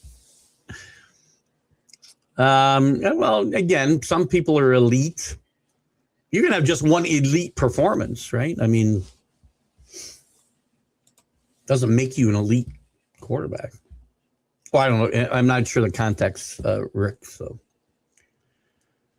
seriously, though, pray for the people of Iran. The people they're in a lot of danger, but they are winning right now. Call it prayer or just positive energy, but putting it out into the universe will help them. I put that out there for all people oppressed. But that's a good sentiment, AC. As an SEC fan, Bo Nix was horrendous. at Auburn. I remember he was really bad at Auburn. He got to Oregon, was a dink and dunker, and played in an offense that protected him. That's why I didn't like him coming into the league, quite frankly. And I thought he was overrated as well. But he's made a believer out of James as well. He did play a great game yesterday. He's progressed greatly, and I think that also is a testament to Sean Payton. Again, a lot of haters for Sean Payton. I don't know why. Hello, Linda. Always good to have you with us. We're speaking of the McGrath Podcast Network. Linda, the wife of our late great friend, Mac McGrath. We hope you're doing well out there, I think, in Minnesota now, if I remember. Great to have you with us, Linda. And always good to say hi to you. And I hope you're doing well and holding up. And by the way, I know that you're still a Giants fan, as your wonderful husband was. And I'm sure that you think your team, hopefully you understand, or believe, I should say, that your team has hit a home run in hiring John Harbaugh. I can tell you that right now. No, you don't get to tell people what a sexual relationship amongst adults should be. You're starting to sound like somebody from the other side of the aisle, by the way. I'm saying when you enter into the sacrament of marriage, you act a certain way because you've made a promise before your friends, family, and whatever God you worship to do so. So, yeah, I can say that. What they decide to do is fine. I'm telling you, in my world, that's not acceptable. That's okay. And that's fair. You can have that comment about long-term relationships is insane and goes against all human instincts as a man. That's fine. Then don't enter into, the sacraments of marriage. Don't do that. That's fine. I don't care. I really don't. But if you go before, again, your family, your friends, and whatever God you want to worship, and promise to be faithful to that person, I can hold you to whatever I want. Oh, God, this is too much talk about relationships. This isn't a Dr. Laura show. If you actually want to know what a normal relationship looks like without the influences and luxuries that we're given today, just no, we're not.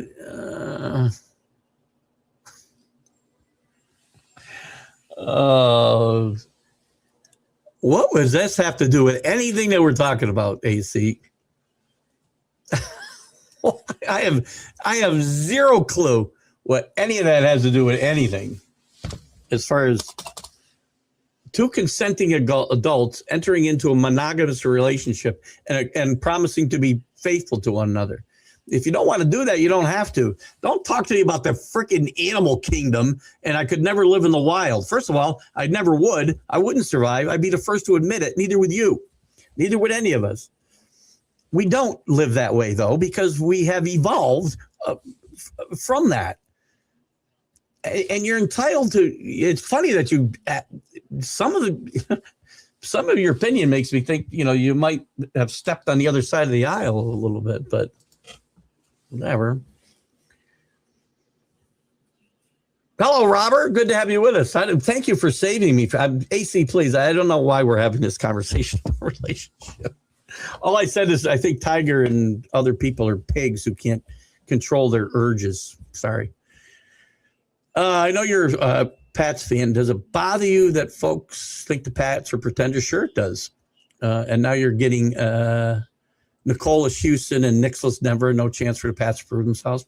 You can only play the people in front of you, Robert. So, no, it bothers me to some extent, but I tune it out because I don't care.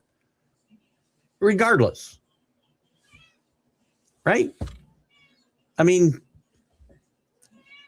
I can't change the fact that Nico Collins isn't playing today. I'm pretty sure Nico Collins would not make a difference in this game because Gonzalez is healthy and playing would shut him down anyway. And Nico Collins played a lot of last week's game, and C.J. Stroud was terrible while he was in the game. And Nico Collins has been there for other games that C.J. Stroud has struggled on the road against. So I can only play the guys that are there. And And I will say this, I'd want to beat teams at full strength, quite frankly. I don't root for guys to get hurt to give me a better chance to win. Am I happy Bo Nix isn't playing? No, I'm not. I don't care. You want to put an asterisk next to our Super Bowl championship at the end of the year? You go ahead and do that. I'm not going to do that. And I'm not going to really put a lot of credence into people who knock it. Because if you want, I'll go back and look at every single Super Bowl champion, and I guarantee you I will find other teams that have similar paths to a championship. You can only play the teams put in front of you. Pretty sure San Diego had a pretty good regular season. Pretty sure Buffalo had a pretty good regular season. Pretty sure Carolina was a lot better than we thought. Clean their clocks. Again, you want me to go on? You beat the teams you have to beat. They didn't just slip by Miami and slip by the Jets and slip by these bad teams. They dismantled most of them that they played. So, again, let's go back and look at Miami's undefeated season and see how many great teams they played during that season. The fact is, they're undefeated. Linda agrees wholeheartedly that they hit a home run in the Meadowlands. It is a little tough, probably. I don't really care. You know what else, AC? I don't care what they promise one another. I don't care. I can have my opinion of people. Again, I see you post a lot of stuff, dude, that you don't have any idea what's going on inside somebody's head. So none of us do. Right? I don't know how we got on this topic, but let's get off it, please. Jeez. I'm going to end the show on that. Please, somebody give me something else. AC, give me something else. Don't end the show on that. I love you, brother. I'm a little, I don't know how we even got here. Do I think, but no, I don't. McDermott's not getting fired. He's been too successful. There's no reason to fire him. Unless you have something better. You don't fire a guy just for the sake of firing him. I want Aaron Boone out in New York, right? But I'm not firing him unless I have a better alternative. I think I had a better alternative before they hired him in Rob Thompson, but again, that didn't happen.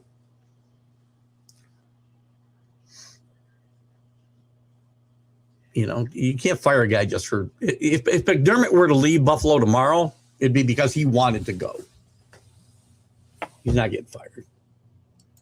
You got to go back and look at where they were before he got there. Just watch the Allen post-game interviews. Sports are tough and rough. He takes responsibility. One thing I'll always give Josh Allen credit for is he takes responsibility for the stuff that happens, you know? Love that guy. I do some stuff that you don't want to hear about. It usually doesn't involve just the two of them. That's why I know what I do. Well, that's fine. Again, I guess everybody can live their life the way they want to. I really don't judge people. I really don't care. My comments about Tiger are what they are. I mean, don't make them out to be a saint. That's the only reason my comments came up about Tiger because, the opposite side of if Tiger's doing something good, Tiger hasn't always been the most upstanding citizen in my eyes. It's only my eyes. My opinions are mine and mine alone. I don't expect other people to conform to them. And if I gave you that impression, and maybe I did, I apologize because that was not my intent. You're entitled to live life any way you want. 8 years, no Super Bowls. I think it's 9 years, actually. I don't know. You think he should be fired? I mean, you go to playoffs and have a chance to win a Super Bowl, get to a Super Bowl every single year with this coach. He got compared to, it's funny, Michael Gott. I know we're a little over. I'm going to take a few more minutes now. You had mentioned comparing Shanahan with Marty Schottenheimer earlier. Sean McDermott might be a better comparison to Marty Schottenheimer than Kyle Shanahan.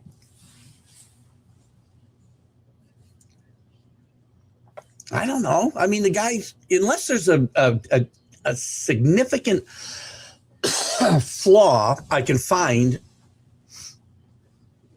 like I can with the current Yankee manager. I'm not firing a guy who's being successful and giving me a chance to win every single year. Every year.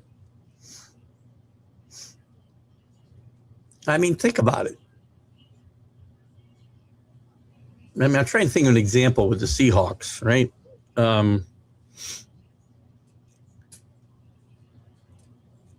mean, winning is the ultimate thing, right? Everybody gets fired eventually if they don't win or they leave. And Bill Walsh, by the way, said 10 years should be enough in any job because players stop listening to you.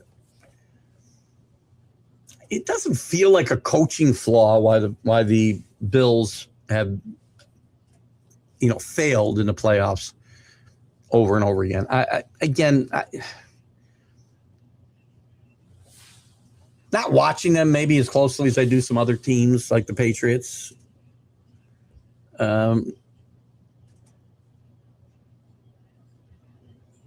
Maybe there's more to it than what I'm putting to it, but I don't know. I just don't think that's a guy I'm going to fire. I was a big fan of Marty Schottenheimer. There were times when Patriots had openings. I was hoping Marty Schottenheimer might be my coach because he'd give me a chance every single year.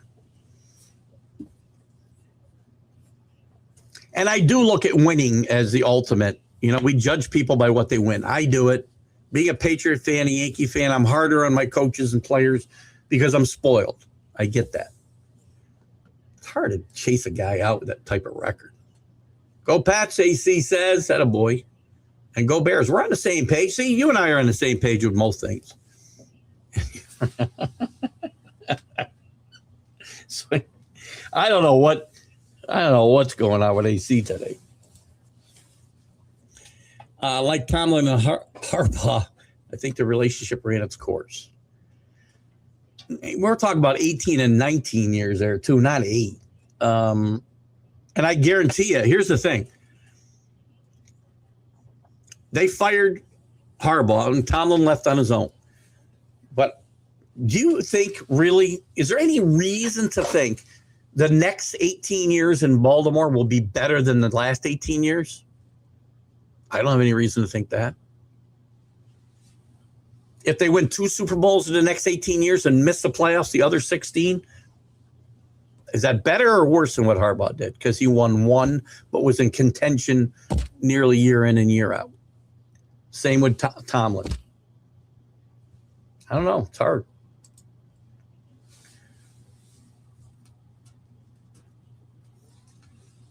I never said anything about him being I said I respect his skills on the golf course beyond belief. I can do both things when it comes to athletes and actors and politicians and I guess even people in general, right? I can respect what they do here and disrespect what they do over here. I'm able to compartmentalize things that way.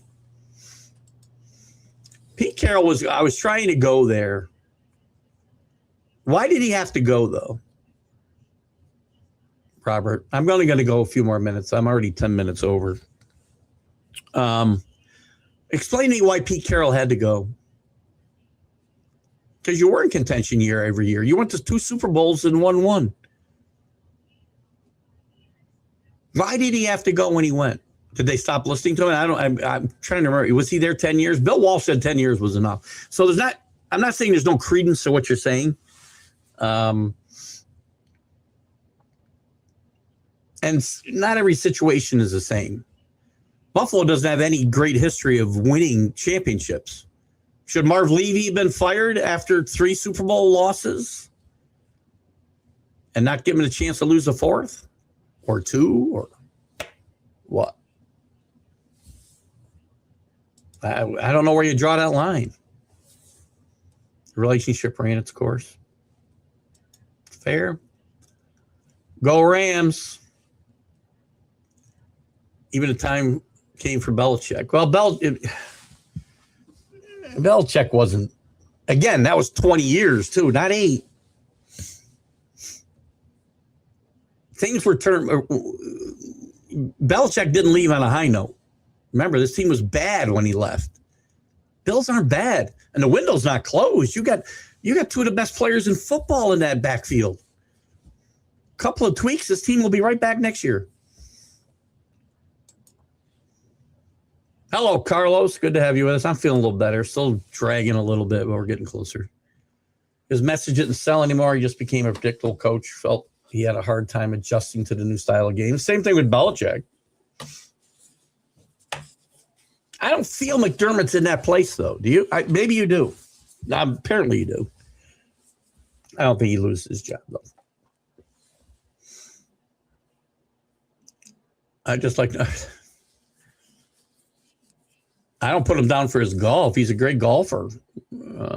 I've never rooted against him because of who he is or what I think of him. You know? And the same thing with Kobe. He's a great basketball player. See, I don't judge. I can judge them two different places, and I do that with a lot of people. Sorry. I mean, I respect Kobe. I respect Tiger. Do I want to go out and have a beer with either one of them? No, I don't. Just don't. So, in any event, guys, we're going to call it a quits there. I appreciate everybody for joining me today. We'll catch you tomorrow on Jack and Keith's Weekend Playbook. Go Patriots today. Let's go. It'll be you tomorrow. We'll talk more about that tomorrow morning. You guys have a great Sunday. Hope your bets are true. And, again, go Patriots and Bears. See you later. Bye.